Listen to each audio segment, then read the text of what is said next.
Assalamualaikum warahmatullahi wabarakatuh. Alhamdulillahi rabbil alamin. Nahmaduhu wa nasta'inuhu wa nastaghfiruhu wa na'udzu billahi min shururi anfusina wa min sayyiati a'malina. May yahdihillahu fala mudilla lahu wa may yudlilhu fala hadiya lahu. Asyhadu an la ilaha illallah wahdahu la syarika lahu wa asyhadu anna Muhammadan 'abduhu wa rasuluhu. Allahumma shalli wa sallim wa barik ala Muhammad wa ala alihi wa ala ashabihi ajma'in. Amma ba'd. Jamaah kaum muslimin rahimakumullah, kita masih akan melanjutkan kajian sirah Nabi sallallahu alaihi wasallam terkait peperangan pertama, ya, peperangan besar pertama yang dijalani oleh Rasulullah beserta para sahabat beliau. Kemarin kita sudah memasuki terkait perbandingan kekuatan pasukan muslim dan orang kafir.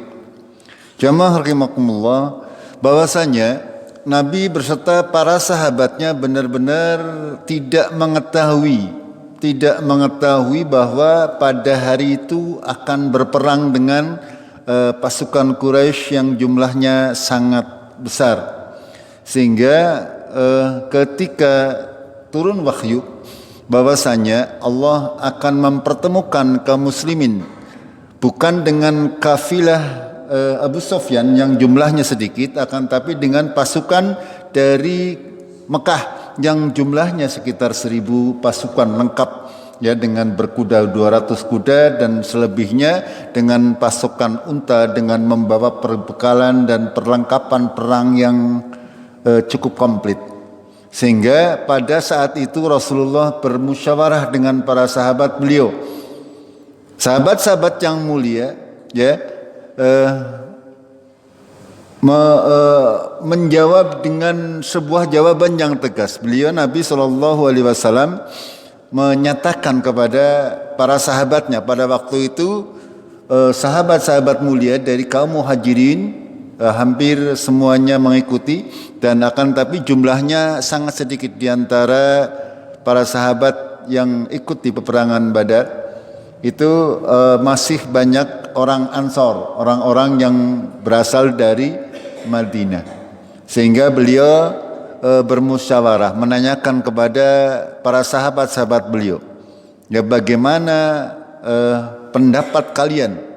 Kita sudah sampai di Badar dan kita bukan akan menghadapi pasukan yang sedikit, akan tetapi akan menghadapi pasukan yang besar yang jumlahnya 1000 orang. Jadi kita tahu bahwasanya kaum muslimin berjumlah 313 beserta Nabi 314 dengan perbekalan yang sedikit. Sebagai manusia biasa sudah barang tentu ada rasa was-was, ada rasa takut, ada rasa segala macam campur aduk. Bandingkan, bayangkan ketika kita yang menghadapi situasi seperti itu, kita dihadapkan kepada perjuangan hidup dan mati. 300 menghadapi 1000, berarti satu orang harus melawan berapa orang? Satu orang harus mengalahkan 3 orang, minimal 3 orang.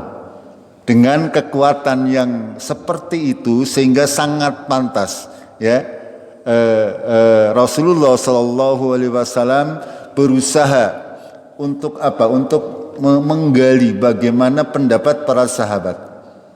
Ya, yang pertama sekali menyatakan bahwasanya Abu Bakar As-Siddiq, beliau sebagai sahabat yang kenapa dinamakan As-Siddiq, karena beliau senantiasa membenarkan apapun yang datang dari Rasulullah Shallallahu Alaihi Wasallam.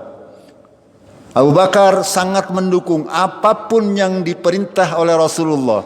Rasulullah mau maju perang di Badar dengan menghadapi 1000 kekuatan atau balik ke Madinah, itu kata Abu Bakar, sami'na wa ata'na. Itu Abu Bakar As-Siddiq.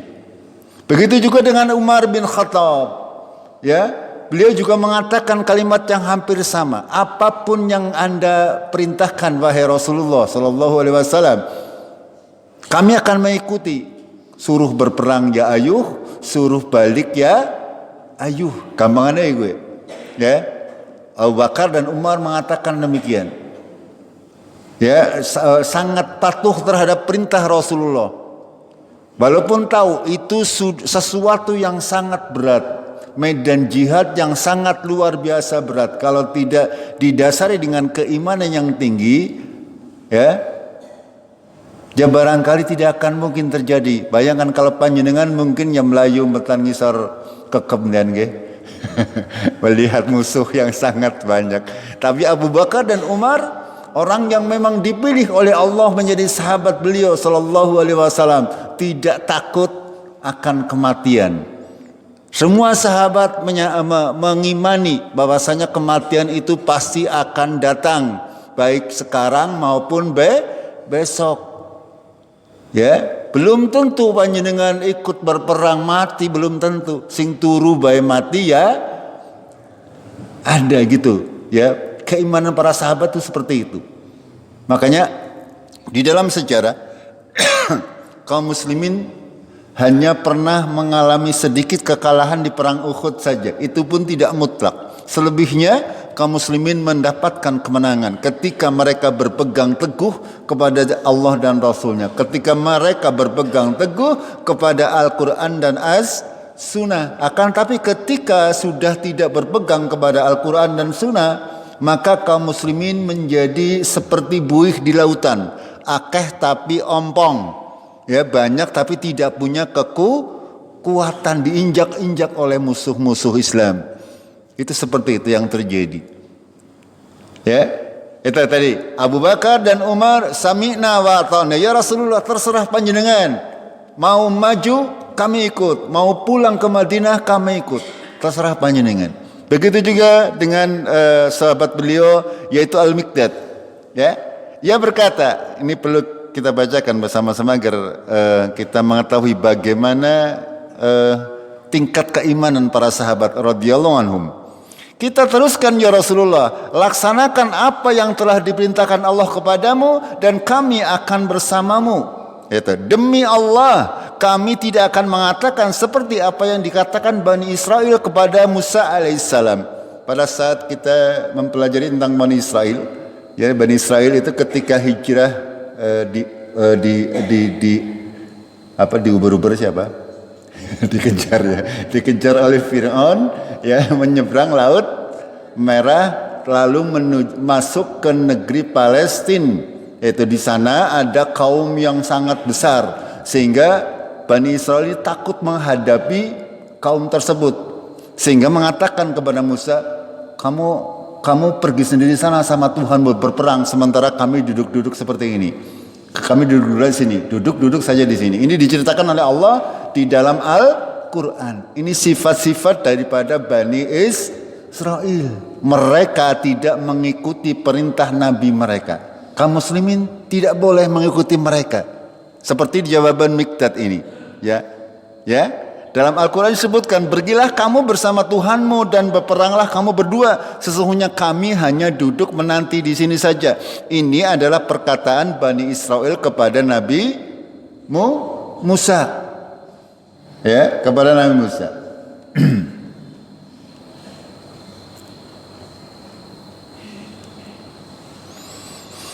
Sebentar.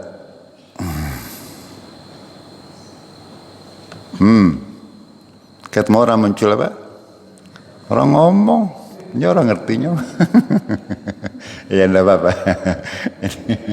Ini ya. Yang namanya Al-Miqdad ini beliau mengatakan demikian, ya. Yang tanda petik di sini adalah perkataan Bani Israel kepada Nabi Musa ketika disuruh memerangi kaum yang berada di Palestina. Musa, kamu dan Tuhanmu sana berperang, nyong tangan tani baik. Angger menang ya nyong melebu, orang menang nyong. Itu seperti itu. Ya, ini sudah menjadi sifat Bani Israel secara bukan berarti kesemuanya, ya, bukan berarti semuanya kan, tapi yang dicontohkan oleh Allah dan Rasulnya adalah orang-orang yang durhaka di antara Bani Israel. Akan tetapi kata Miqdad, Kami mengatakan, pergilah kamu bersama Tuhanmu, sesungguhnya kami ikut berperang denganmu. Dalam riwayat Bukhari dan Muslim disebutkan, namun kami berperang bersamamu dari arah kanan, kiri, depan dan belakangmu.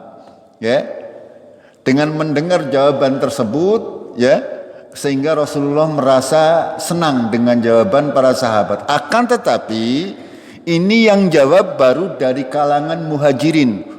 Abu Bakar, Umar maupun Miqdad ini semua kalangan muhajirin, yaitu orang-orang yang berasal dari Mekah. Sehingga beliau kembali bertanyakan kepada sahabat-sahabat, bagaimana pendapat kalian wahai para sahabat? Karena kita sudah berada di sini dan kita dihadapkan kepada pasukan yang sangat besar jumlahnya. Ya, senantiasa beliau menyampaikan demikian. Ya. Karena apa? Karena sebagian besar tentaranya atau yang datang bersama Rasulullah adalah kaum Ansor, sehingga beliau mengharapkan jawaban dari kaum Ansor, ya. Sehingga orang Ansor merasa ini Rasulullah lagi nyindir nyongge. Tadi kan Umar, Abu Bakar sudah mengatakan kami sanggup, ya, mau berperang, mau bagaimanapun juga kami akan lindungi panjenengan, kami akan berjuang bersama panjenengan, ya. Makanya dari orang Ansor, Sa'ad bin Ubadah berdiri dan kemudian berkata, apa yang engkau inginkan dari kami wahai Rasulullah? Demi Allah yang menguasaiku, seandainya engkau menyuruh kami untuk mencebur ke laut, maka kami akan menceburkan diri kami. Sesungguhnya engkau menyuruh kami untuk menyerang mereka sampai ke Bargamad, akan kami laksanakan. Bargamad itu sebuah tempat yang sangat jauh, yang jalannya penuh liku-liku. Jangankan kon perang, suruh mencebur ke laut, sami'na wa ata'na. Itu kalau benar-benar perintah Allah dan Rasulnya. Ini, ya. Jangankan untuk berperang, jangankan untuk membayar zakat, jangankan untuk sholat. Ini kalau Allah dan Rasul yang memerintahkan, suruh nyebur ke laut saja kaum muslimin wajib taat. Ini yang harus kita imani terkait keimanan kita kepada Allah dan Rasulnya. Kalau itu adalah Al-Quran mengatakan segala sesuatu, tugas kita sami'na wa ata'na. Ya, terlanjutkan. Masih dalam suasana musyawarah. Wahai manusia, kata Rasulullah, siapa lagi akan melontarkan pendapatnya kepadaku? Ini Rasulullah walaupun sudah ada 4 sahabat yang menyatakan kesanggupan, masih bertanya, karena yang menyatakan pendapat rata-rata adalah orang muhajirin, sehingga beliau pengen mendengarkan pendapat daripada orang-orang Ansor. Lalu dari kalangan Ansor berdirilah Sa'ad bin Mu'adz, ya, Sa'ad bin Mu'adz. Beliau berkata, kami beriman dan mempercayaimu. Kami bersaksi bahwa apa yang engkau laksanakan itu benar. Selain itu, kami telah berjanji untuk mendengar dan taat kepadamu. Perhatikan kalimat para sahabat, ya. Taat kepada Rasulullah di dalam segala hal dan kondisi. Ini keimanan para sahabat sedemikian luar biasa kepada Rasulullah Sallallahu Alaihi Wasallam. Beliau melanjutkan, teruskan apa yang engkau kehendaki wahai Rasulullah. Kami akan bersamamu demi Allah yang mengutusmu dengan hak. Seandainya engkau meminta kami untuk menceburkan diri ke laut, kemudian engkau mencebur, maka kami pun akan menceburkan diri kami, dan tidak seorang pun dari kami mengingkarimu, dan tidak ada yang enggan untuk berperang besok, dan sungguh kami akan sabar dalam peperangan nanti.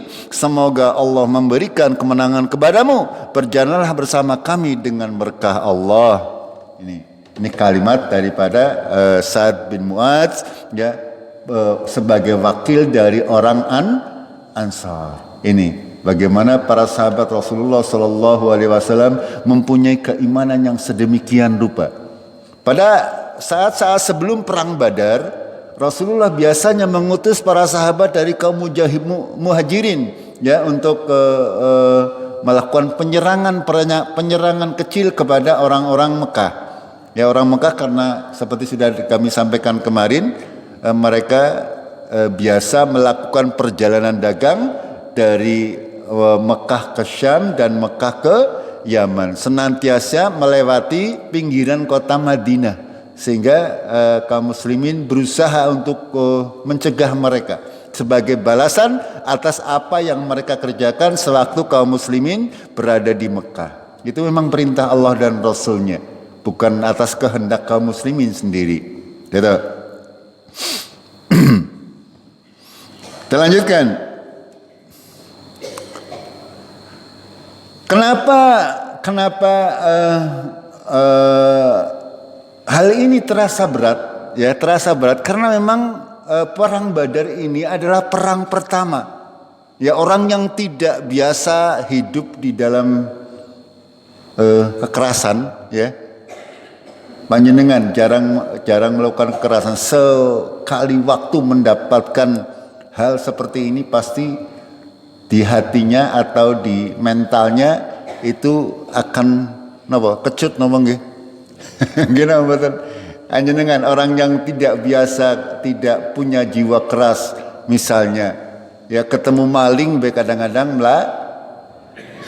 padahal kita benar, dia yang salah. Tapi panjenengan sing melayu ini. Ya. Ini begitu juga kaum muslimin rahimahullah. Para sahabat radhiyallahu anhum, mereka manusia biasa. Ini adalah peperangan pertama ya dari mereka, sehingga sebagian sahabat menghendaki angger tayang ta ora usah perang sing karo sing akeh, angger bisa ta berhadapan dengan kafilah saja yang cuma 40 orang. Itu seperti itu. Kira-kira harapan mereka seperti itu. Akan tetapi Allah berkehendak lain.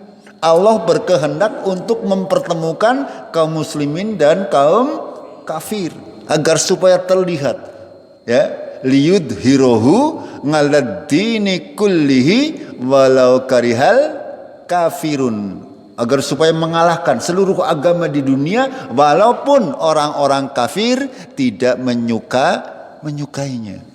Ini Allah berkehendak seperti itu. Nanti dijelaskan oleh Allah dalam surat Al-Anfal. Kita lanjutkan. Di dalam Al-Quran Allah berfirman, "Kama akhrajaka rabbuka min baitika bil haqq wa inna fariqam minal mu'minina lakarihun." Sebagaimana kami mengeluarkanmu, sebagaimana Tuhanmu mengeluarkanmu dari rumahmu, maksudnya dari Madinah, bil haqq dengan benar. Artinya berdasarkan wahyu. Wa inna fariqam minal mu'minina lakarihun.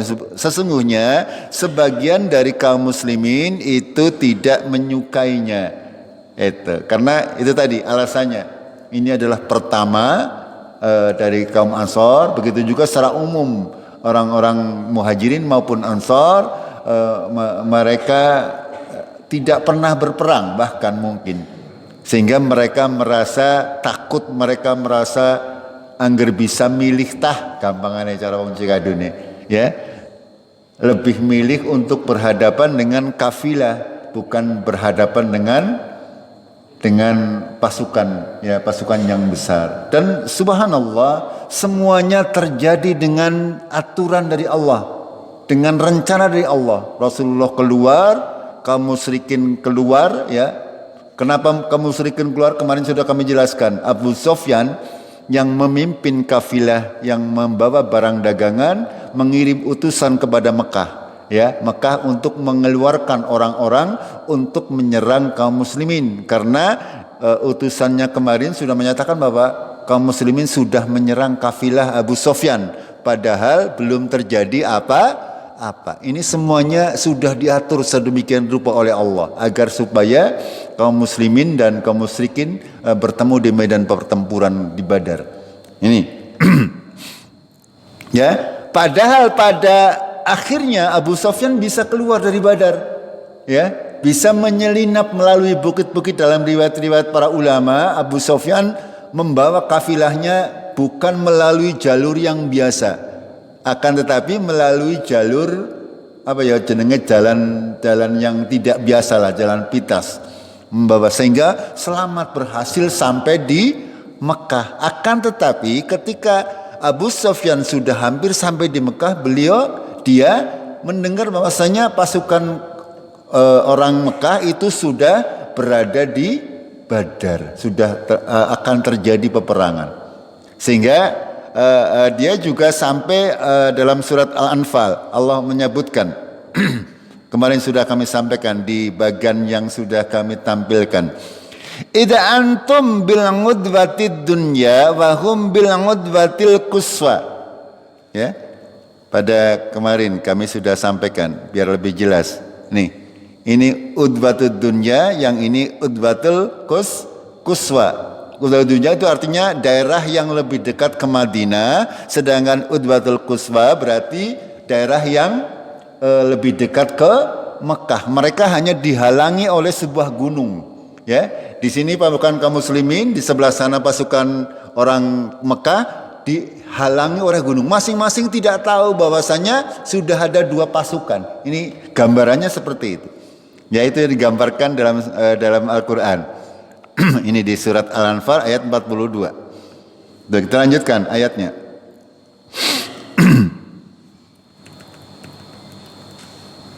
Idh antum bil udwatid dunya wa hum bil udwatil quswa. Ketika kalian berada di lembah yang dekat dengan Madinah dan mereka kaum musyrikin berada dengan lembah yang jauh. Ya, artinya yang lebih dekat dengan Makkah akan tapi jauh dari Madinah, padahal hanya dibatasi oleh sebuah gunung. Warraqbu asfala minkum, dan Raqbu ini kafilah yang diincar sebenarnya. Mereka sudah berhasil lewat dari Badar.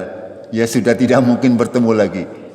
Ini siapa yang ngatur kira-kira kalau bukan Allah Tabaraka wa Ta'ala?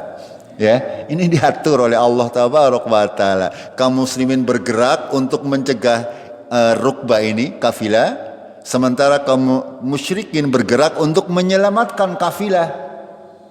Akan tetapi pada kenyataannya kafilahnya selamat, ya, keluar dari jalur yang utama menempuh jalur yang lain, sehingga apa? Pasukan kaum muslimin bertemu dengan pasukan orang kafir. Ini seperti itu. Dan ini semuanya sekali lagi Allah yang membuat itu semuanya, merencanakan itu semuanya. Ya, kita lanjutkan. Ya, warrukba asfala minkum, artinya kafilah ini sudah lewat. Sudah tidak mungkin kalian kejar. Yang berhadapan justru pasukan musyrik yang jumlahnya sangat banyak. Walau tawangatum lakhtalaftum fil mi'ad, ya, walakin liyaqdiyallahu amran kana maf'ula. Kalau sekiranya kalian saling berjanji untuk berperang, sudah pasti kalian akan berselisih tentang waktunya. Ya, kalau janjian berperang bisa-bisa ora sida. Gini mboten. Kalau janjian dulu, yuk berperang sekian tanggal sekian, belum tentu jadi. Ya, sama dengan Palestina dan Israel, bolak-balik gencatan senjata nggih. Ternyata perang labuh bae. Ukraina dan Rusia contoh yang sekarang terjadi. Beberapa kali melakukan perjanjian, akhirnya perang terus masih berlanjut. Itu. Ini semuanya adalah diatur oleh Allah Tabaraka wa Ta'ala. Maka Allah menyatakan walau tawangatum lakhtalaftum fil mi'ad. Kalau sekiranya kalian saling berjanji, pasti kalian akan berselisih tentang waktunya. Akan tetapi liyaqdiyallahu amran kana maf'ula, agar Allah menyempurnakan atau menyelesaikan perkara yang sudah ditentukan. Ini, ya. Allah membuat seperti itu supaya apa? Agar Allah menyelesaikan perkara yang sudah ditentukan, yaitu kaum muslimin bertemu dengan kaum kafir. Itu maksudnya. Liyahlika man halaka ngambayinah wa yahya man hayya ngambayinah, agar supaya binasa orang yang binasa dengan bukti yang nyata, dan jaya atau hiduplah orang yang hidup dengan bukti yang nyata. Wa innallaha lasami'un alim, dan Allah Maha mendengar lagi Maha melihat. Ini pernyataan dari Allah Tabaraka wa Ta'ala bagaimana situasi pada saat itu. Ya, Allah mengatur sedemikian rupa agar kaum muslimin yang tujuan awalnya mau menghadang kafilah ternyata dihadapkan oleh pasukan orang kafir Mekah, itu yang sangat jumlahnya 3 kali lipat. Ini kita lanjutkan. Lalu pada sore harinya Ali bin Abi Thalib, Az-Zubair bin Awam, Sa'ad bin Abi Waqqas beserta beberapa orang lainnya mereka menuju ke mata air Badar ya untuk mengamati situasi. Lalu mereka menemukan unta milik kaum Quraisy sedang minum yang dikawal oleh Aslam, seorang budak dari Bani Al-Hajj, dan Arid Abu Yasar. Itu dua orang budak, seorang budak dari Bani As itu ditangkap oleh mereka bertiga, lalu digebuki, ya digebuki supaya ngaku, kamu berasal dari mana ya? Para sahabat ini mengatakan kamu berasal dari kafilah Abu Sofyan ya. Gampangannya kalau orang Cigadunya, bukan, saya berasal dari pasukan kafir Quraisy. Akan tetapi para sahabat ini, Ali belum tahu bahwasanya pasukan tersebut sudah berada di balik gunung, sehingga mereka kepengine ini Hajat ini budak Bani As ini itu berasal dari kafilahnya Abu Sofyan, sehingga yang ada atau yang akan dihadapi adalah kafilahnya Abu Sofyan, sehingga digebuki sampai sakit sampai akhirnya dia mengatakan, ya benar saya dari kafilah Abu Sofyan, padahal pada hakikatnya dia bukan berasal dari kabilah Abu Sofyan, ya. Sehingga ketika hal tersebut diketahui oleh Rasulullah Sallallahu Alaihi Wasallam, padahal waktu itu Rasulullah sedang sholat, ya. Maka Rasulullah mengatakan bahwasanya, mengapa kalian memukul kedua budak itu setelah memberi pengakuan jujur, lalu kalian biarkan setelah keduanya memberi pengakuan dosa? Ya, digebuki, ya, kon ngaku bahwa dia berasal dari kafilah Abu Sofyan, padahal dia bukan. Ya, ketika dia mengatakan saya berasal dari pasukan kafir Quraisy, digebuki terus. Ya, akan tetapi karena dianggap berbohong, padahal yang benar itu seperti itu. Kenapa para sahabat mengatakan memekuli orang tersebut? Karena dia mengaku berasal dari pasukan kafir Quraisy. Karena para sahabat tidak tahu bahwasanya ada pasukan kafir Quraisy. Mereka mengharapkan bahwa dia berasal dari kabilah Abu Sofyan. Makanya ketika dia mengatakan saya berasal dari kabilah Abu Sofyan, mereka berhenti memukulinya. Dan Rasulullah menyatakan demikian. Ya, Rasulullah tahu karena Rasulullah mendapat wahyu dari malaikat Jibril bahwa orang tersebut benar-benar berasal dari pasukan Quraisy. Itu seperti itu. Ya, pada akhirnya orang tersebut dijadikan oleh Allah sebagai untuk mendapatkan informasi terkait berapa jumlah pasukannya, siapa saja yang ikut dan sebagainya. Dari mana beliau memperoleh informasi tersebut? Beliau mengatakan bertanya kepada orang tersebut terkait berapa unta yang disembelih setiap harinya, ya, karena pasukan yang besar otomatis membutuhkan makan, ya, kata orang ini, ya, mereka menyembelih kadang 9 ekor sapi, kadang 9 ekor unta, kadang 100 ekor unta, sehingga kesimpulan Rasulullah ini berarti pasukan kaum kafir Quraisy itu berjumlah kurang lebih antara 900 sampai 1000 orang. Itu seperti itu, ya, kisahnya. Bagaimana semuanya demikian rapi diatur oleh Allah Tabaraka wa Taala. Ya, lalu ditanyakan kepada mereka, siapa yang ikut di antara orang-orang kafir Quraisy? Ya, mereka menjawab, ada Utbah bin Rabi'ah, ada Syaibah bin Rabi'ah. Ini jamaah rahimakumullah, Utbah dan Syaibah ini pada hakikatnya itu masih saudara dengan Rasulullah Sallallahu Alaihi Wasallam. Sepupu, tapi sepupu apa ya? Cara kita itu bareng buyut. Ya, masih bareng buyut dengan Rasulullah Sallallahu Alaihi Wasallam. Itu, ya, ini Al-Kharis dan Amir ini.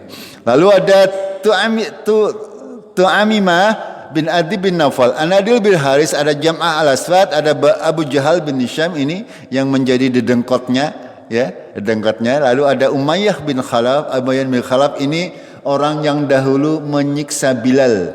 Ya, Bilal itu seorang budak yang memeluk agama Islam, lalu oleh tuannya yang namanya Umayyah bin Khalaf ini, Bilal itu ditindih batu panas dan di padang pasir, ya, lalu selomodi dengan besi yang habis dibakar. Suruh mengatakan bahwasanya Lata dan Uzza adalah Tuhan. Suruh murtad dari agama Islam. Apa yang dilakukan oleh Bilal? Bilal hanya mengatakan ahad, ahad, ahad dan seterusnya. Siksaan yang luar biasa sampai akhirnya terlihat oleh Abu Bakar radhiyallahu anhu. Sehingga Abu Bakar menebus atau membebaskan Bilal dari Umayyah dengan menebus, dengan membayar kurang lebih harganya sekitar 4.000 dirham kalau nggak salah. Maaf, 4.000 dinar. Yang 4.000 dinar itu 1 dinar kira-kira 2 juta ya, sehingga Bilal itu ditebus dengan kira-kira harganya 2 miliar itu kalau sekarang. Dan itu Abu Bakar seorang saudagar, dia tidak sayang-sayang untuk mengeluarkan hartanya di jalan Allah tabaraka wa taala. Ini salah satu keutamaan Abu Bakar radhiyallahu anhum. Beliau orang yang kaya kan, tapi tidak segan-segan untuk mengeluarkan di jalan kebaikan. Lalu ada Nabi, ada Munabih Ibnu Hajat, ada Suhail, ada Amr bin Abdiwud. Ya, ini kata Rasulullah, Mekah telah mengarahkan putra-putra pilihannya. Ini Rasulullah SAW menyatakan demikian. Hampir seluruh tokoh-tokoh orang kafir Quraisy pada waktu itu, orang Mekah, mereka keluar dengan tujuan untuk memerangi Rasulullah Sallallahu Alaihi Wasallam. Ini kita lanjutkan.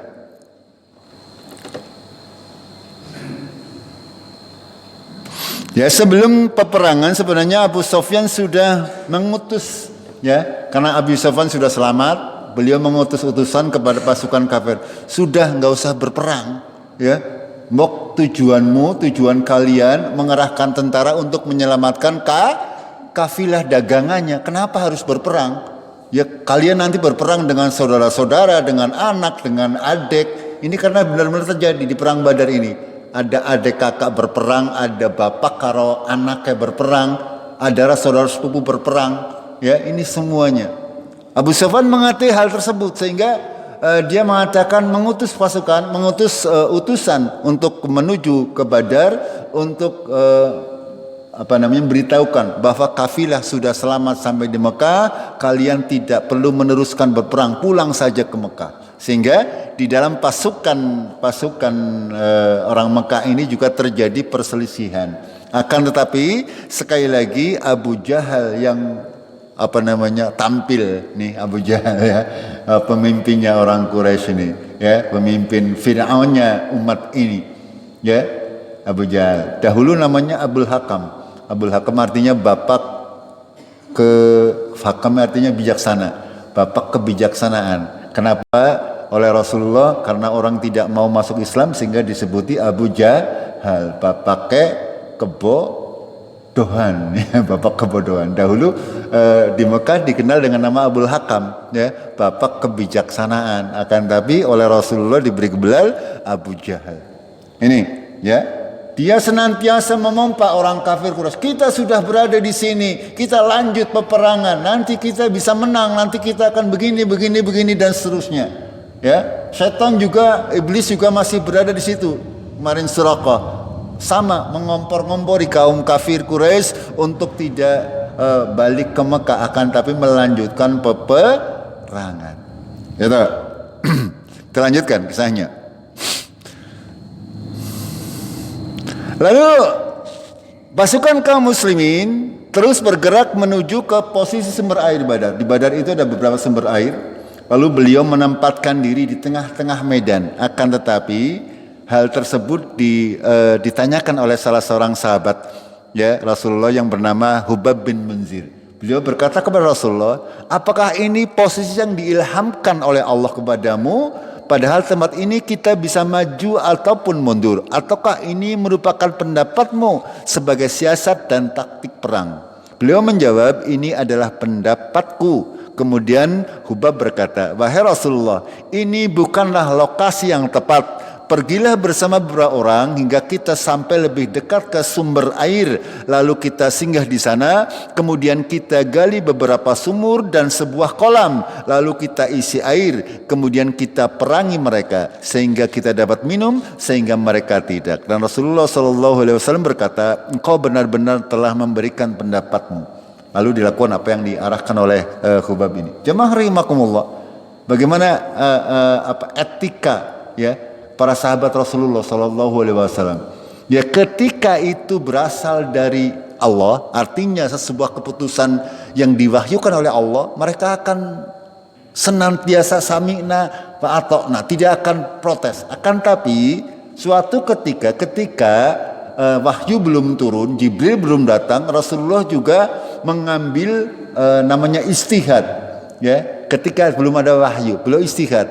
Dan ketika di perang Badar ini, beliau pertamanya menempatkan di lembah Badar tersendiri. Ya, sehingga datanglah seorang Hubab bin Munzir ini, seorang Ansor yang berpengalaman di medan perang. Ya gampangnya cara wong cegadune, ya Rasulullah ajanan kono kowe ora apik. Ya tempatnya tidak bagus untuk berperang. Mending minggir, ya, mending minggir sehingga musuh tidak bisa menyerang dari belakang dan kita menguasai sumber air. Itu. Karena sumber air itu penting untuk peperangan yang peperangan kadang-kadang kan berlangsung berhari-hari. Qadarullah untuk perang Badar ini hanya berlangsung 1 hari. Ini kita akan lanjutkan. Ini kira-kira seperti itu. Lalu salah seorang sahabat yang namanya Said bin Muaz, seorang Ansar juga, beliau mengatakan, wahai Nabi Allah, tidaklah kami perlu membangun kemah khusus untuk tempat istirahatmu, menyiapkan hewan kendaraanmu, kemudian kita baru menyerang musuh kita. Sungguh seandainya Allah memberikan kemenangan dan kejayaan kepada kita atau atas musuh-musuh kami, maka itulah yang kami inginkan. Namun bila kenyataan yang terjadi adalah sebaliknya, maka engkau sudah siap untuk menyelamatkan diri dan menemui kaum kita. Ya, lalu Rasulullah oleh para sahabat dibuatkan kemah khusus, ya kemah khusus sebagai kemah biasa dari zaman dahulu kala, ya panglima perang itu tidak terjun langsung terlebih dahulu, akan tetapi berada di sebuah tempat pos yang gunanya untuk mengatur pasukan. Begitu juga Rasulullah Sallallahu Alaihi Wasallam. Beliau dibuatkan kemah oleh para sahabat, sementara para sahabat berada di barisan. Ya, ada yang menjaga Rasulullah, ada yang menjaga tempat-tempat pos-pos tertentu, sebagaimana yang mungkin dilakukan oleh komandan perang. Itu seperti itu. Ya, setiap pasukan sudah tentu mempunyai strategi dan siasat tersendiri untuk mengalahkan musuh-musuhnya. Begitu juga Rasulullah Sallallahu Alaihi Wasallam. Beliau berada di kemah senantiasa berdoa, bermunajat kepada Allah, ya, untuk kemenangan kaum muslimin. Yang diantara perkataan sahabat juga, wahai Rasulullah, sesungguhnya ada beberapa kaum yang menantimu di tanah air kita, maksudnya di Madinah, dan kecintaan mereka terhadapmu lebih besar daripada kami. Sehingga bila mereka mendengar bahwa engkau berperang, niscaya mereka pun tidak akan tinggal diam. Di Madinah masih banyak orang, kata para sahabat. Ya, seandainya mereka dengar kamu akan berperang, wahai Rasulullah, tentu mereka akan ikut berperang bersamamu. Ya. Akan tetapi mereka banyak yang tidak mendengar, karena seperti yang sudah kami sampaikan, Rasulullah tidak mewajibkan untuk perang Badar ini. Nanti di perang-perang yang lain ada di saatnya Rasulullah wajib, bagi kaum laki-laki wajib. Ketika itu wajib, tidak boleh ada uzur, tidak boleh, kecuali memang ada uzur. Ya, tidak boleh meninggalkan jihad dengan sengaja, dosa besar. Ini ketika ada perintah jihad dari Rasulullah, benar-benar itu sebuah hal yang wajib. Itu nanti kita akan bahas di peperangan yang lain. Ya, bagaimana kalau sudah ada perintah untuk jihad, ini wajib bagi kaum laki-laki yang sudah memenuhi syarat untuk berjihad. Tidak boleh tidak berangkat. Kalau tidak berangkat akan ada sanksi, ya sanksi. Bahkan sanksi langsung dari Allah Tabaraka wa Ta'ala. Karena pada waktu itu ayat-ayat masih turun. Itu. Ya, nanti kita akan melihat bagaimana hal tersebut bisa terjadi. Kita lanjutkan. Ya.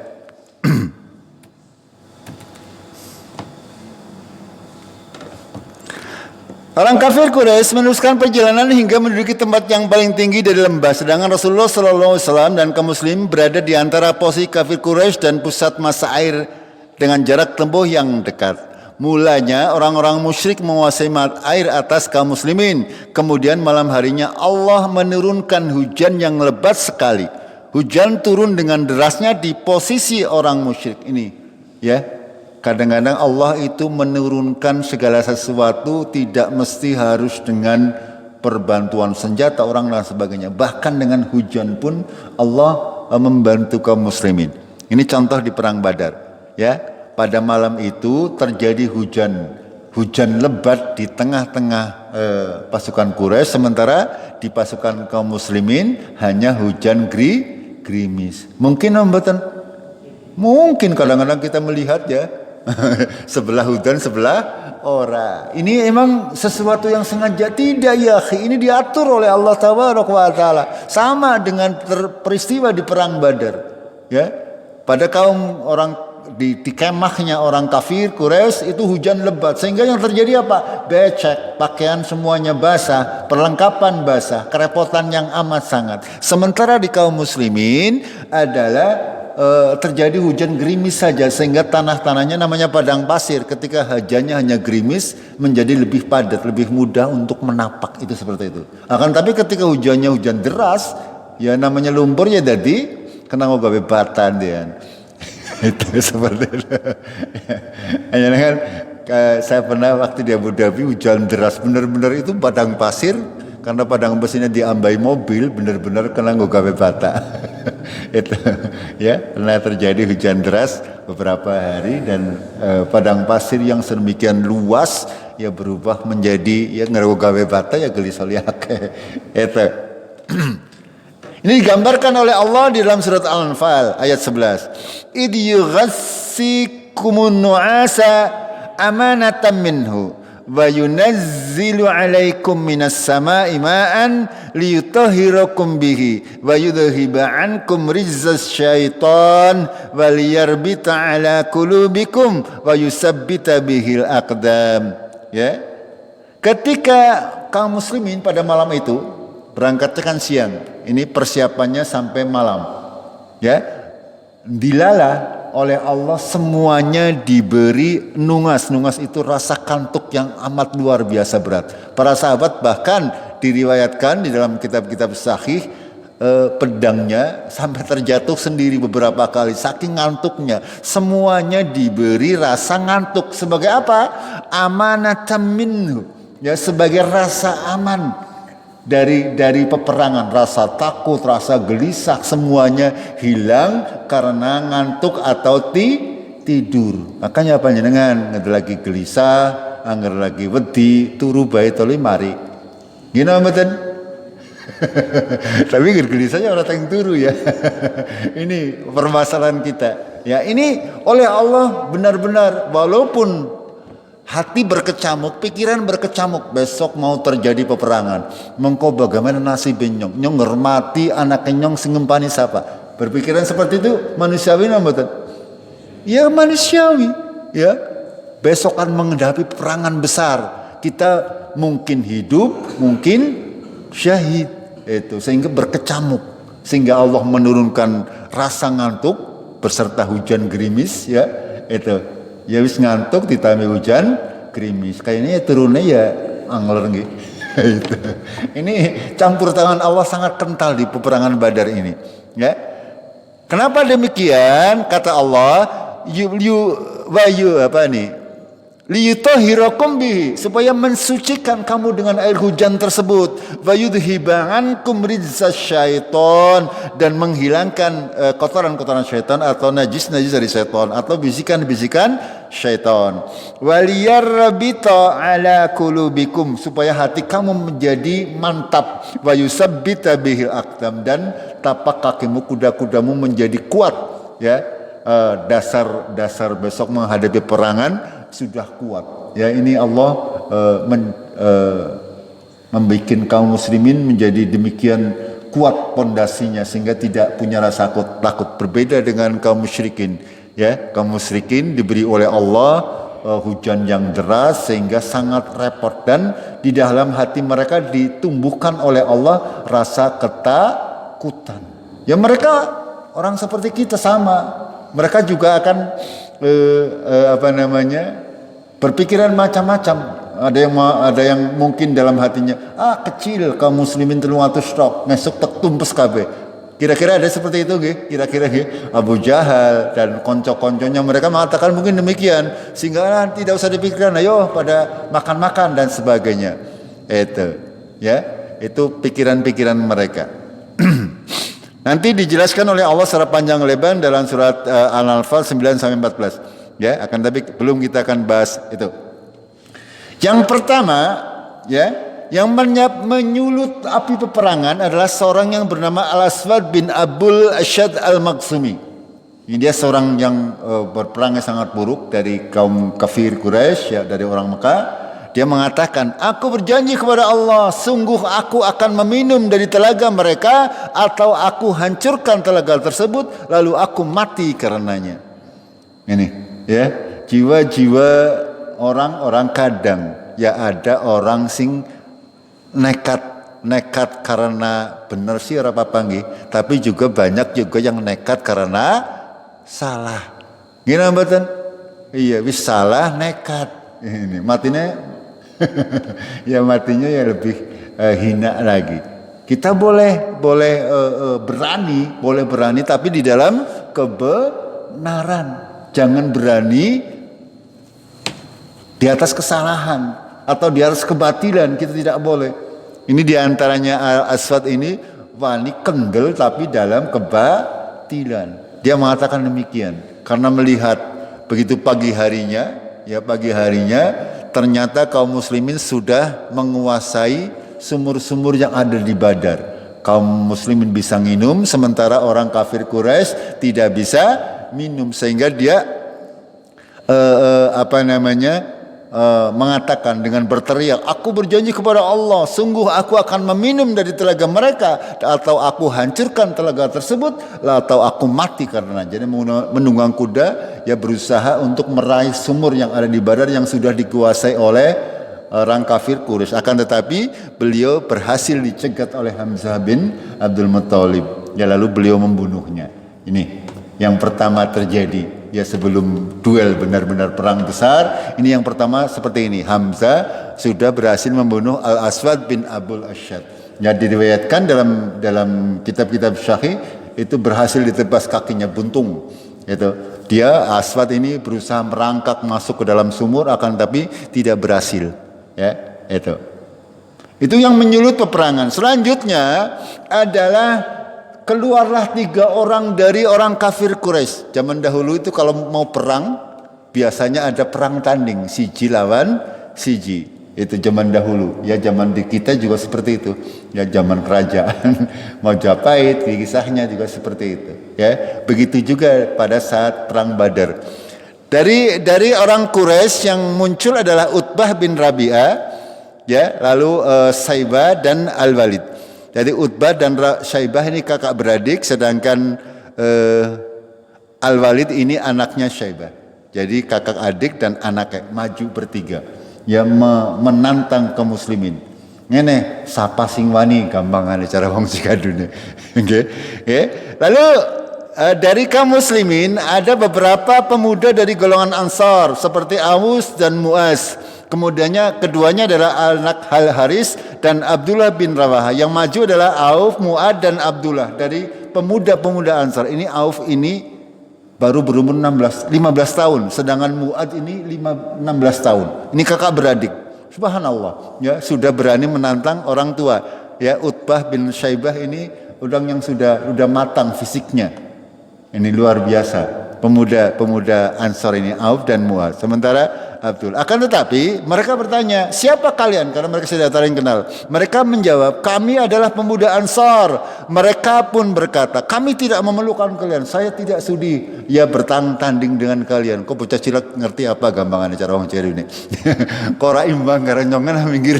Gampangannya seperti itu. Sehingga mereka bertiga meminta kepada Nabi SAW, wahai Muhammad, keluarkan prajurit yang seimbang dengan kami. Itu mereka dengan sombongnya tidak mau melayani para pemuda yang tampil, akan tapi meminta prajurit dari kaum muslimin yang seimbang dengan kami. Maka Nabi SAW memanggil, majulah wahai Ubaidah bin Al-Haris. Ubaidah bin Al-Haris ini juga masih sepupu Rasulullah, anaknya Al-Haris. Al-Haris salah seorang paman Rasulullah yang sudah meninggal. Lalu majulah wahai Hamzah. Hamzah itu pamannya Rasulullah, Hamzah bin Abdul Muttalib. Lalu majulah wahai Ali. Ali bin Abu Thalib yang termasuk sepupu Rasulullah Sallallahu Alaihi Wasallam. Semuanya dari Bani Abdul Muttalib, dari keturunan Abdul Muttalib. Ini sebenarnya ini Utbah dan Saibah juga masih saya katakan tadi. Jadi Abdul Muttalib kalau nggak salah punya bapak jenenge Hashim. Nah, Hashim dengan buyute Utbah ini kakak beradik, itu seperti itu. Ya, masih kerabat dekat. Itu. Nggak, sehingga terjadilah perang tanding ya antara Utbah, Syaibah dan Al-Walid memusuh berhadapan dengan siapa tadi? Ubaidah, lalu ada Hamzah dan Ali. Ini perang tanding terjadi dan Ali dan Hamzah berhasil membunuh kedua musuhnya ya di tempat. Lalu yang seimbang itu antara Ubaidah ya, Ubaidah melawan Utbah ya, maaf, melawan, iya benar, Ubaidah itu yang paling tua di antara mereka melawan Utbah. Ini yang terjadi, sama-sama berhasil melukai. Diriwayatkan Ubaidah itu kakinya terkena sabetan pedang dan beliau meninggal dunia ketika 4 atau 5 hari setelah peperangan Badar.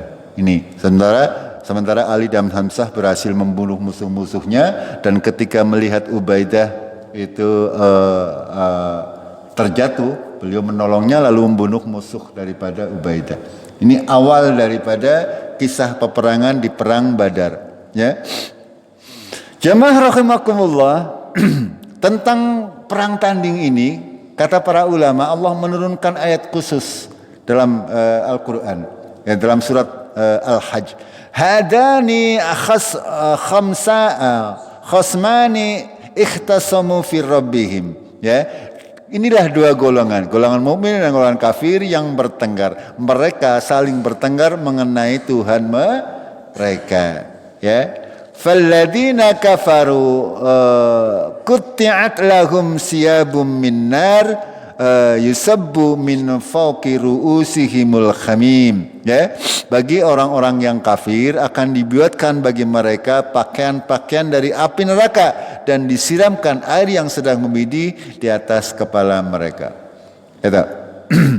Jamaah rahimakumullah, ketika terjadi peperangan, dari mulai perang tanding ketika selesai ya, kaum musyrikin sudah korbannya berarti 4 orang, sementara kaum muslimin baru 1 orang, sehingga orang kafir ini menyerang sekaligus. Dan Rasulullah mengatur sedemikian rupa.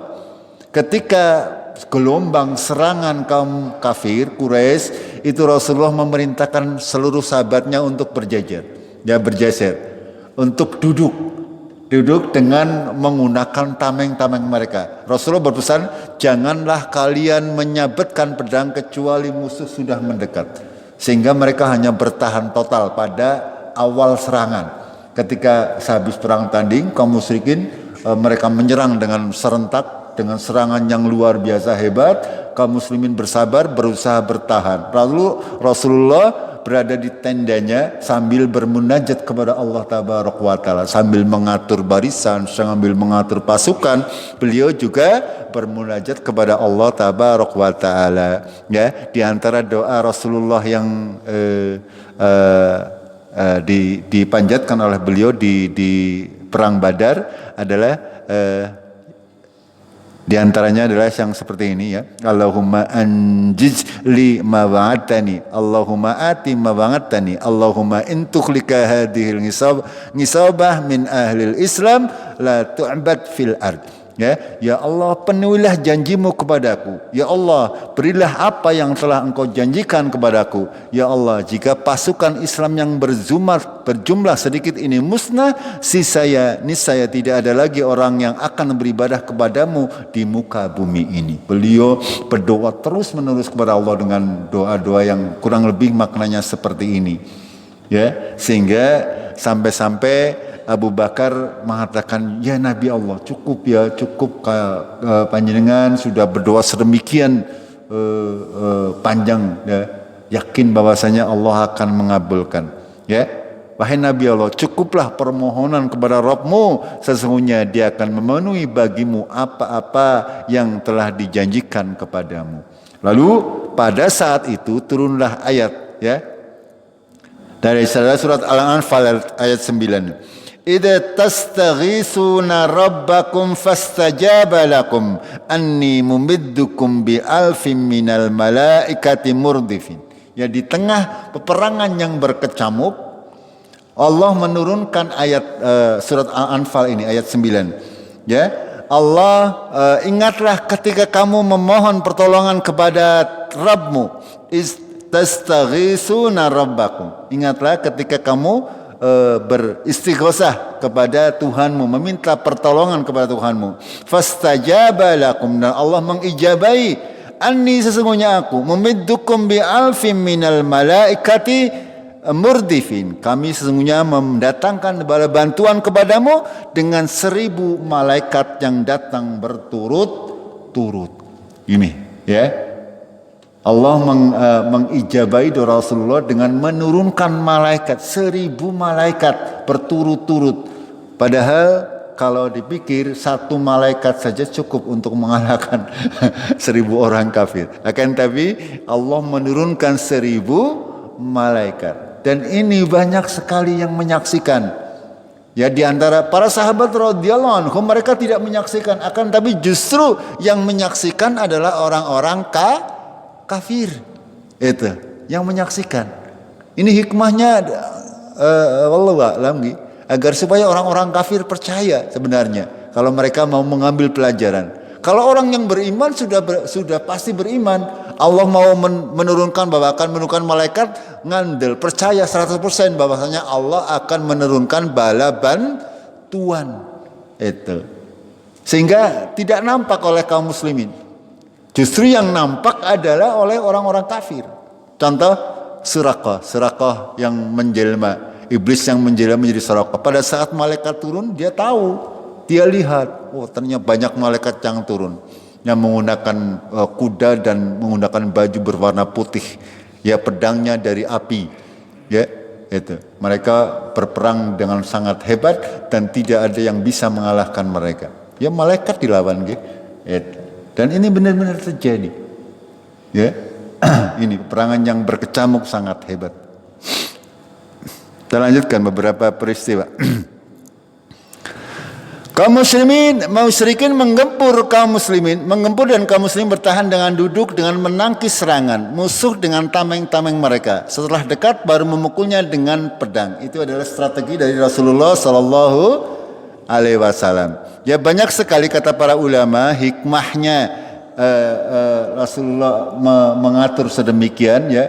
Kalau kita menghadapi banyak yang musuh sudah barang tentu, perasaan gentar, perasaan takut dan sebagainya akan menyelimuti kita. Dan dengan duduk, kata para ulama, itu menjadi kaum muslimin menjadi lebih teguh. Ya. Pada saat itu, pada gebrakan yang pertama, hanya ada 1 korban dari kaum muslimin, yaitu terbunuhnya Ubaidah, salah seorang budak dari Umar bin Khattab. Karena di dalam peperangan biasanya di samping maju menyerang sudah barang tentu, di belakangnya ada pasukan panah. Begitu juga kaum muslimin, ya. Di depan itu yang menggunakan tameng, di belakangnya pasukan yang menggunakan panah menyerang. Dan di antara yang terkena panah daripada kaum muslimin adalah salah seorang budak Umar bin Khattab, yaitu Ubaidah. Lalu terlanjutkan. Harisah bin Suraqah orang Ansor terkena anak panah, akan tapi tidak jelas pada saat itu apakah dari musuh atau dari kaum muslimin. Ya, karena dalam peperangan sama-sama saling menyerang dengan panah, akan tetapi Harisah bin Suraqah ini terkena anak panah, tidak diketahui apakah panah dari depan atau dari belakang. Di belakang berarti kaum muslimin salah manah nggih.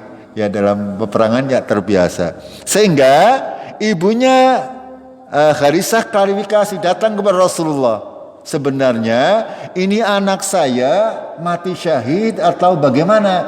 Kata Rasulullah, anak panjenengan itu mati syahid. Sehingga ibunya Harisah ini sangat bangga dengan hal tersebut. Ini sebuah pelajaran yang luar biasa. Kaum muslimin rahimakumullah, para ibu-ibu pada zaman dahulu mereka sangat bangga ketika anaknya terbunuh di medan peperangan. Tidak seperti zaman sekarang ngerkon perang ya ajalah mbok. ini perbedaan kaum muslimat zaman sekarang dengan zaman dahulu. Ini ya, ketika suaminya diminta berjihad mereka menyokong ya, bahkan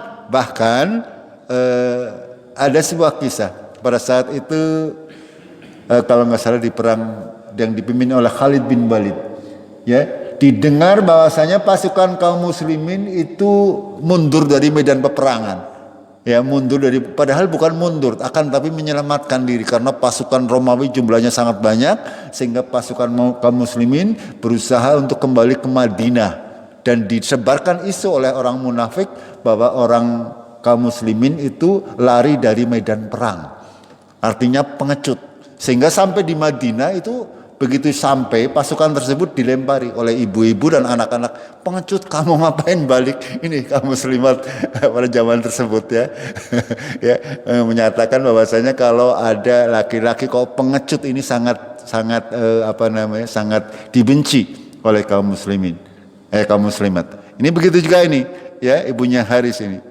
Ketika mengetahui Haris itu meninggal dunia, akan tetapi tidak terkena, tidak jelas dari musuh atau dari para sahabat, beliau mengajukan pertanyaan kepada Rasulullah, ini janjiannya anak saya mati syahid atau tidak, di surga atau di neraka.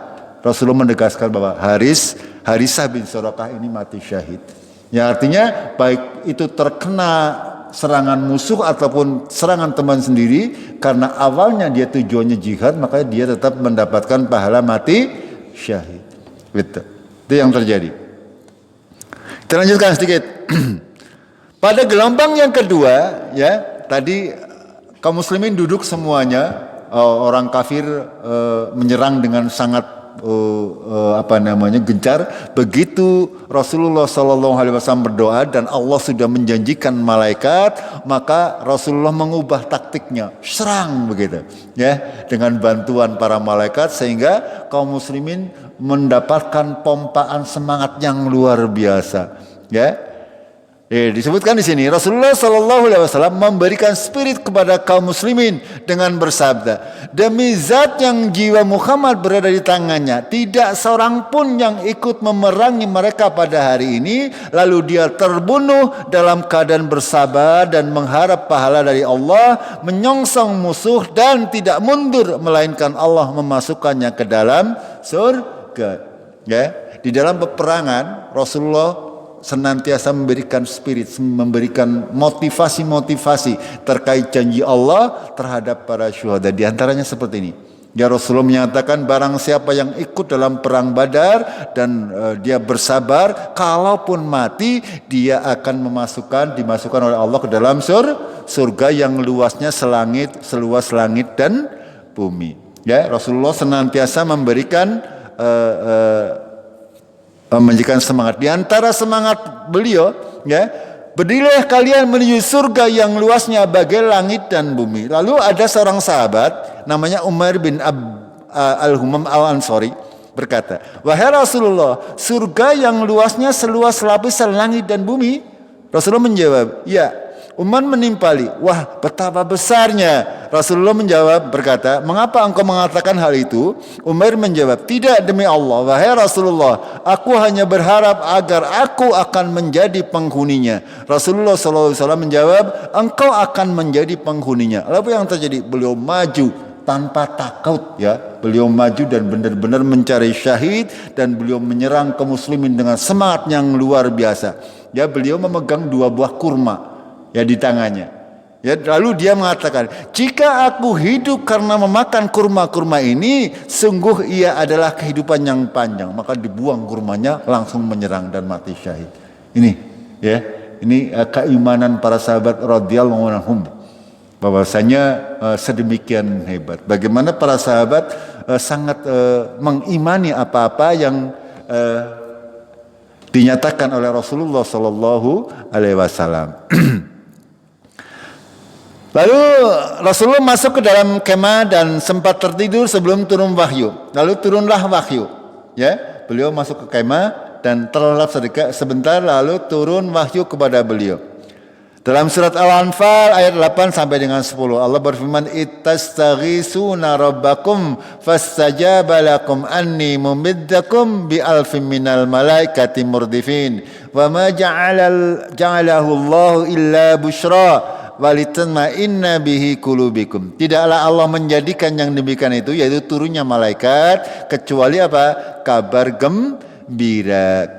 Ya, walitatma'inna bihi qulubikum, agar supaya hatimu menjadi teguh. Wa man nasru illa min indillah, dan tidaklah pertolongan itu kecuali dari sisi Allah. Innallaha azizun hakim. Itu adalah dasar motivasi kepada kaum muslimin. Rasulullah mendapatkan wahyu seperti itu, maka seketika itu juga Rasulullah keluar dari kemah lalu menyatakan kepada para sahabat, serang, ya, karena Allah sudah menurunkan para malaikat. Lalu dalam ayat berikutnya surat Al-Anfal, falam taqtuluhum walakinnallaha qatalahum wa ma ramaita id ramaita walakinnallaha rama.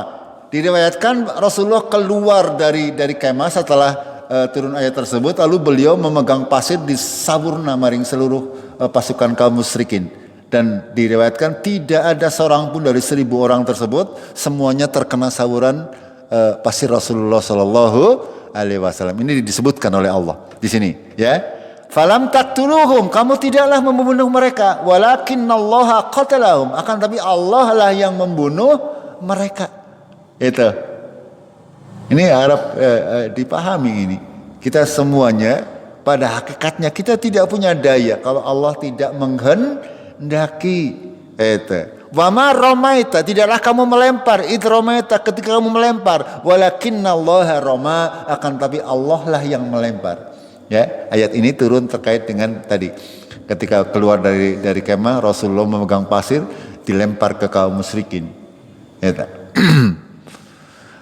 Waliyubliyal mu'minina minhu bala'an hasanan, supaya Allah memberikan cobaan dengan cobaan yang baik. Innallaha sami'un alim.